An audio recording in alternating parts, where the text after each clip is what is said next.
Hi friends, this Poonam Kashyap. Welcome to history made simple. तो चलिए हमारे एमसीक्यू सीरीज़ को आगे बढ़ाते हुए शुरू करते हैं आज का वीडियो और देखते हैं पहला सवाल है, इब्न बतूता के संदर्भ में निम्नलिखित में से कौन से कथन सही नहीं हैं। पहला है, उसने दिल्ली के सुल्तान मोहम्मद बिन तुगलक की कला एवं साहित्य के एक दयाशील संरक्षक के रूप में ख्याति से आकर्षित होकर दिल्ली की ओर प्रस्थान किया। दूसरा है, वह मुल्तान और कक्ष के रास्ते दिल्ली पहुंचा। तीसरा है, मोहम्मद बिन तुगलक ने उसे दिल्ली का काजी नियुक्त किया। और चौथा है, श्रीलंका में भी उसे काजी का पद प्रदान किया गया। तो चलिए देख लेते हैं। इसमें पूछा जा रहा है कौन सा कथन सही नहीं है, तो हमारा ऑप्शन नंबर डी इसमें सही नहीं है। चलिए अगला, निम्नलिखित युग्मों पर विचार कीजिए। एक तरफ यात्री है, दूसरी तरफ विशेषता दी गई है। तो चलिए देख लेते हैं। बारबोसा का है उत्तर भारत के समाज व व्यापार का वर्णन। गलत है ये पहला ही, क्योंकि ये जो है इसने दक्षिण भारत के समाज और व्यापार का वर्णन किया है। दूसरा है टेवेर्नियर, भारत की तुलना ईरान तथा ऑटोमन साम्राज्य से की। तीसरा है मनुची, कभी यूरोप वापस नहीं गया, भारत में ही बस गया। तो फ्रेंड्स ये दोनों सही है, तो इस हिसाब से हमारा ऑप्शन नंबर सी सही हो जाएगा, दूसरा और तीसरा। अगला देखते हैं, अल बरूनी द्वारा जाति व्यवस्था पर दिए गए विवरण के संदर्भ में निम्नलिखित कथनों पर विचार कीजिए। पहला है, जाति व्यवस्था के संबंध में ब्राह्मणवादी व्याख्या तथा अपवित्रता की मान्यता दोनों को स्वीकार किया। दूसरा है, उसने भारतीय समाज को समझने के लिए वेदों, पुराणों, भगवत गीता, पतंजलि की कीर्तियों तथा मनुस्मृति आदि का अध्ययन किया। तो फ्रेंड्स ये दूसरा तो सही है, बट पहला गलत है, क्योंकि उसने ब्राह्मणवादी व्याख्या को स्वीकार ज़रूर किया था, बट उसने अपवित्रता की मान्यता को स्वीकार नहीं किया था। उसके हिसाब से ये प्राकृतिक के नियमों के विरुद्ध था। तो इस हिसाब से हमारा ऑप्शन नंबर बी सही हो जाएगा, केवल 2। अगला देखते हैं, उसके अनुसार यहाँ अधिकांश शहरों में भीड़ भाड़ वाली सड़कें तथा चमक दमक वाले रंगीन बाजार थे जो विविध प्रकार की वस्तुओं से भरे रहते थे। दिल्ली एक विशाल आबादी वाला शहर था जो भारत में सबसे बड़ा था। उपयुक्त पंक्तियाँ निम्नलिखित में से किस यात्री के यात्रा वृतांत से संबंधित है। तो फ्रेंड्स इसका सही आंसर हो जाएगा, पहले ऑप्शन देख लेते हैं। पहला है बर्नियर, दूसरा है टेवेर्नियर, तीसरा है इब्न बतूता और चौथा है मनुची। तो फ्रेंड्स इसका सही आंसर हो जाएगा option number C, Ibn Battuta. अगला देखते हैं, इब्न बतूता द्वारा भारत के विषय में किए गए वर्णन के संदर्भ में निम्नलिखित में से कौन से कथन सही नहीं है, ये बताना है। पहला है, बाजार सामाजिक तथा आर्थिक गतिविधियों के केंद्र थे। दूसरा है, भारतीय कृषि के इतना अधिक उत्पादनकारी होने का कारण सुल्तानों द्वारा नहरों का निर्माण करवाकर सिंचाई की उचित व्यवस्था करना था।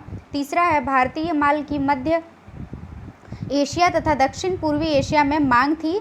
और चौथा है, भारतीय सूती कपड़ा, महीन मलमल, रेशम, जरी तथा साटन का निर्यात किया जाता था। तो फ्रेंड्स इसमें जो सही नहीं है वो है हमारा ऑप्शन नंबर बी, बाकी तीनों सही हैं। कॉज भारतीय कृषि का इतना उत्पादनकारी होने का कारण जो है वो था यहाँ की उपजाऊ मिट्टी, जिसके कारण किसान जो है वो वर्ष में 2 फसलें उगा पाते थे, 2 फसलों की खेती कर पाते थे, इसी वजह से ये ज़्यादा विकसित थी। अगला देखते हैं,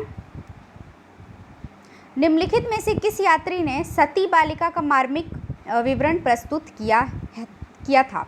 तो पहला है बर्नियर, दूसरा है मनुची, तीसरा है एडवर्ड टेरी और चौथा है जॉन लॉयर।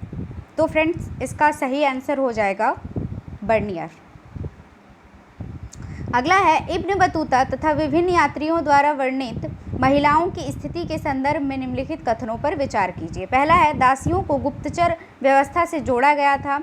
दूसरा है, महिलाएं कृषि तथा कृषि के अलावा होने वाले उत्पादन में महत्वपूर्ण स्थान रखती थी। तीसरा है, वे व्यापारिक गतिविधियों से भी जुड़ी होती थी। तो कौन सा सही है इसमें हमें ये बताना है फ्रेंड।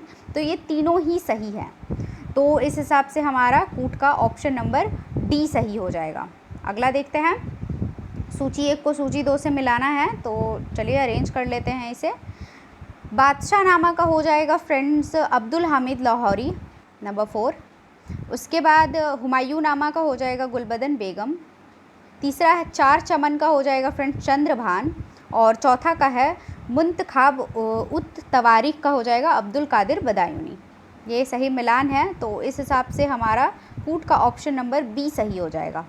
अगला देखते हैं, मुगल काल के संदर्भ में निम्नलिखित कथनों पर विचार कीजिए। पहला है बादशाह नामा शाहजहां के काल में लिखी गई थी। दूसरा है विलियम जोन्स द्वारा अकबर नामा का अंग्रेजी में अनुवाद किया गया था।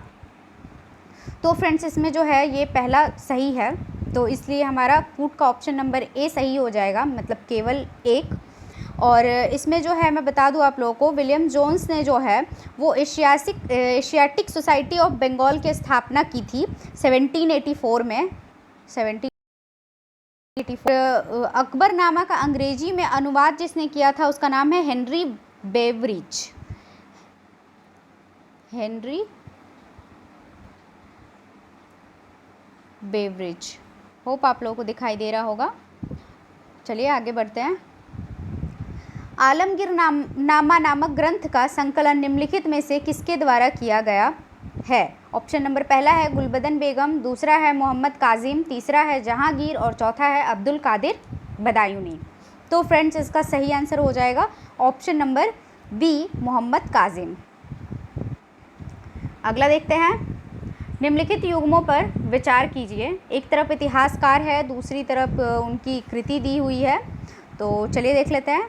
पहला है खफी खां मुंतखाब उत तवारिख, दूसरा है हसन निज़ामी फुतूह उस सलातीन और तीसरा है जियाउद्दीन बर्नी फतवाए जहांदारी। तो फ्रेंड्स इसमें जो सही है वो केवल जो सुमिलित है वो तो हमारा ऑप्शन नंबर 3 है केवल, तो इसलिए इसका कूट का ऑप्शन नंबर डी सही हो जाएगा, केवल 3। इन दोनों का सही राइटर बता दूं ऊपर के दोनों का। तो फ्रेंड्स मुंतखाब उत तवारिफ के जो राइटर है वो बदायूनी है, नोट कर लीजिएगा आप लोग। मैं लिख नहीं पा रही हूँ अच्छे से यहाँ पे, बदायूनी।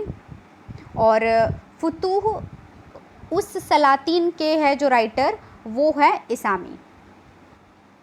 ये क्वेश्चन पूछा जा सकता है, तो आप लोग नोट कर लीजिए इसे। निम्नलिखित में से वह कौन सी पहली रचना है जिसमें आज के अर्थ में इतिहास के बहुत से लक्षणों का बोध होता है? ऑप्शन नंबर पहला है मूषिक वंश, दूसरा है हर्षचरित्र, तीसरा है विक्रमांक देवचरित्र और चौथा है रासतरंगिणी। तो ये बहुत सिंपल था फ्रेंड्स, सबको पता है ये रासतरंगिणी इसका सही आंसर होगा। अगला से कौन सुमिलित है ये बताना है, रचना है, दूसरी तरफ लेखक दिए हुए हैं। तो पहला है तूतीनामा अमीर खुसरो, दूसरा है तबकाते नासिरी जियाउद्दीन बर्नी और तीसरा है फुतूह अस या उस होगा सलातीन इसामी। ये अभी अभी मैंने आप लोगों को बताया, तो ऑफ कोर्स नंबर बी हो जाएगा। चलिए अगला देखते हैं। किताब उल हिंद में अल बरूनी ने किसकी रचना की है? पहला है कानून व्यवस्था, दूसरा सामाजिक विभाजन, तीसरा खगोल विज्ञान, चौथा है धर्म एवं दर्शन और पांचवा है चिकित्सा विज्ञान। तो कूट में से सही आंसर चूज़ करना है हमें, तो ये पांचों ही है, तो इसलिए ऑप्शन नंबर डी इस हिसाब से सही हो जाएगा। अगला देखते हैं, सूची 1 को सूची 2 से सम्मिलित करना है हमें, तो चलिए अरेंज कर लेते हैं। मुल्ला दाऊद का हो जाएगा फ्रेंड्स चंदायन, सही है ये। दामोदर कवि का हो जाएगा पद्मावती कथा, इसके बाद सोमनाथ का हो जाएगा राग विबोध और अमीर खुसरो का हो जाएगा आशिका। ये सही मिलान है, तो इस हिसाब से कूट का देख लेते हैं, ऑप्शन नंबर बी सही है। इसके बाद एक क्वेश्चन हमने पिछले वीडियो में स्किप किया था फ्रेंड्स, तो चलिए देख लेते हैं। अल बरूनी द्वारा रचित किताब उल हिंद के संदर्भ में यह अरबी भाषा में लिखित अध्याय की शुरुआत एक प्रश्न से की गई है, ये भी सही है।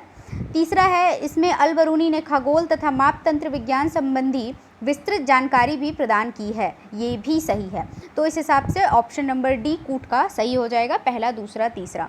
तो thank you so much friends video को पूरा देखने के लिए। आप लोगों को वीडियो कैसी लगी मुझे कमेंट करके ज़रूर बताइएगा। मैं ऐसे ही आती रहूँगी बैक टू बैक MCQ और PYQ सीरीज़ लेके, तो बने रहिए मेरे चैनल के साथ। मिलते हैं हमारे नेक्स्ट वीडियो में। Till then tata, bye bye, take care.